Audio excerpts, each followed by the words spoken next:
Bien, se lo venía anunciando desde un principio y vamos a tener a voces autorizadas y en este caso a los sobrevivientes de lo que ha sido el centro de tortura más grande en Venezuela y de Latinoamérica. Él es el señor Víctor Navarro, expreso político del Helicoide, y esta vez ha conversado con nosotros en exclusiva. Te doy la bienvenida, Víctor, gracias por este tiempo. Bienvenido a The News Central. ¿Cómo estás? Buenas noches y muchas gracias por la invitación. Víctor, en este momento estábamos nosotros en el marco de lo que ha sido el anuncio del presidente de Venezuela, Nicolás Maduro, sobre 2 nuevas cárceles. Estamos haciendo informes de lo que han sido las torturas que se han vivido allí. Y tú eres un sobreviviente. ¿Cómo describes lo sucedido? ¿Hace cuánto estuviste allí? Mira, yo creo que es grave lo que está pasando ahorita en Venezuela y es alarmante por muchas razones. Respondiendo a tu pregunta, yo estuve en el Helicoide, como tú muy bien describes, el centro de tortura más grande de América Latina. Uno de los lugares que más me ha cambiado la vida porque fui torturado física y psicológicamente.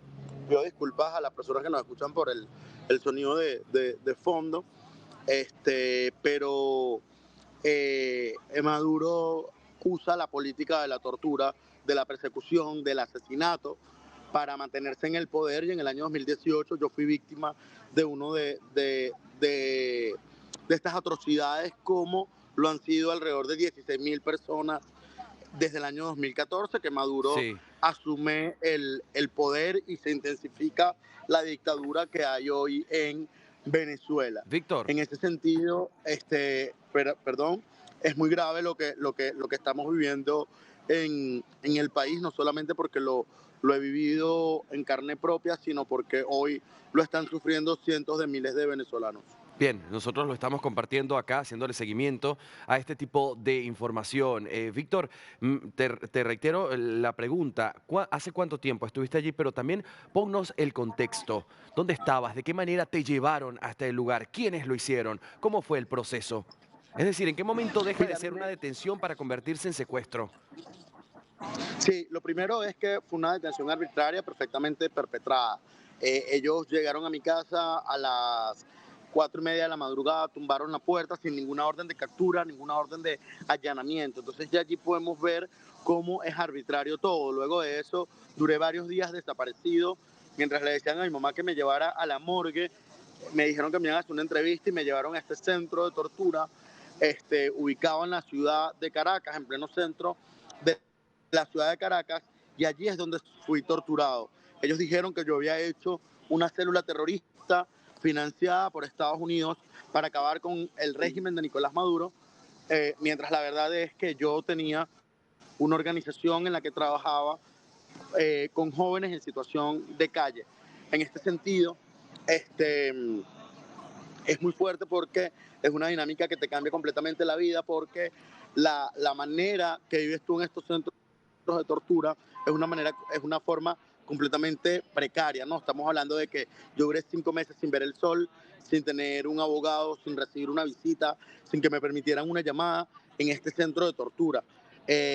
Fui víctima de amenazas a mí y a mi familia, fui brutalmente golpeado, amenazado, introdujeron una pistola en mi boca cargada y desbloqueada, burlándose de mí, me hicieron arrodillar diciéndome que les dijera que tenía miedo, y lastimosamente esto es una práctica que se vive con muchos de los presos políticos. De hecho, yo siempre digo, y algo que comparto con mis compañeros, es que la peor tortura es la tortura a los otros, porque no solamente te torturan a ti, sino que te obligan a ver cómo torturan a las otras personas, y esta es la dinámica en la que tú te encuentras en Claro, estos lugares de reclusión, sí. cuyo sistema de salubridad es completamente precario. Víctor, ahí Yo, por ejemplo, bajé en 5 meses 23 kilos, ¿sabes?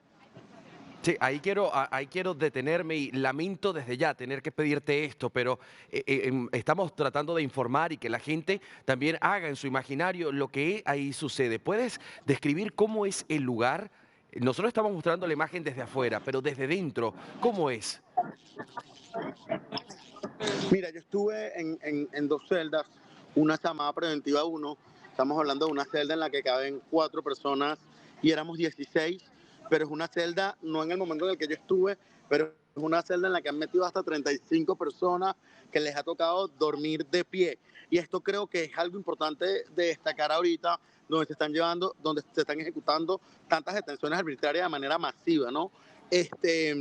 A su vez, es un lugar en el que yo estuve, un lugar completamente oscuro, donde las paredes sudan, las paredes están llenas de moho. Yo, por ejemplo, sufrí de escabiosis, de sarna en el cuerpo porque las paredes tenían mucho moho y como yo no podía estirar los pies de manera completa, pegaba la planta de mis pies de la pared y las paredes y la piel se me llenó todas de llagas con sangre y pus donde yo ni siquiera podía pisar, ¿no? Justamente por la insalubridad que hay en el lugar. En el lugar es oscuro, tienes una reja, unos barrotes que te separan de todo y bueno, no puedes ver la luz del sol. Entonces muchas veces, sobre todo al principio, porque luego te vas acostumbrando, pierdes la noción del tiempo, ¿no? No sabes si es de día, ¿Cómo, si es de noche. cómo pasan las necesidades fisiológicas y básicas? Es decir, la hora de la comida, la hora del agua y la hora de ir al baño. Mira, yo creo que la hora de la comida, la hora del agua, la hora de ir al baño no es algo que exista como la hora, ¿no? Y yo creo que eso es importante. La comida te la llevan cuando te la llevan. No existe la hora de la comida. ¿Y qué ¿Me comida explico? era? Bueno, en muchos casos era comida muy semejante al vómito humano, pero variado. A veces te podían dar un arroz con pollo, a veces te podían dar una pasta y con el perdón de los términos y el respeto a la comida y entendiendo que hay mucha gente que quizás no tiene la posibilidad de comer, era comida que tú repudiabas porque la visual y el sabor era completamente asqueroso, ¿no?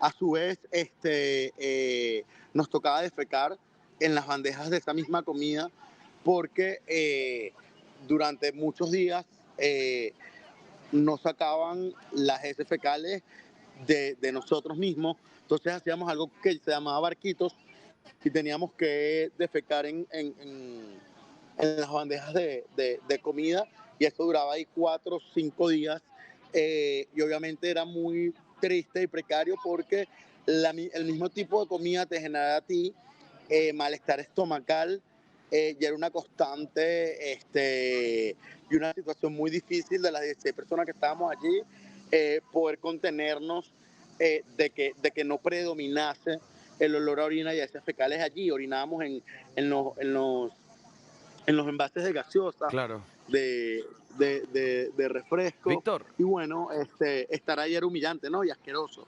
sí, sí, sin duda alguna, humillante, asqueroso, inhumano. Víctor, ¿qué pasaba por tu cabeza en esos momentos y en esa situación tan inhumana directamente? ¿Qué pensabas en esas eternas horas? No, yo creo que fueron 5 meses, no, para mí fueron como 5 vidas, eso es lo primero.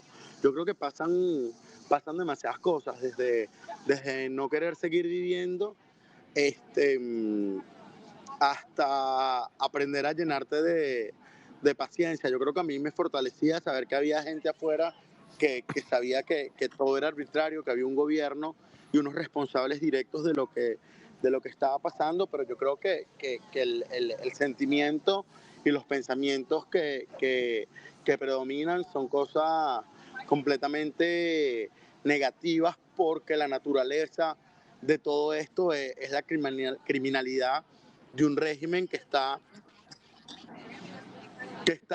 quitándote eh, toda tu posibilidad de ser libre por el simple hecho de pensar distinto. Entonces yo creo que te llenas de mucha bronca, de mucho odio hacia el sistema, y bueno, y en muchos casos prefieres no seguir viviendo porque ves la muerte a veces como algo inclusive mejor que estar allí tras esos barrotes. Entiendo. Bien, Víctor Navarro, gracias por este tiempo. En instantes tenemos más testimonios de los sobrevivientes allí al helicoide.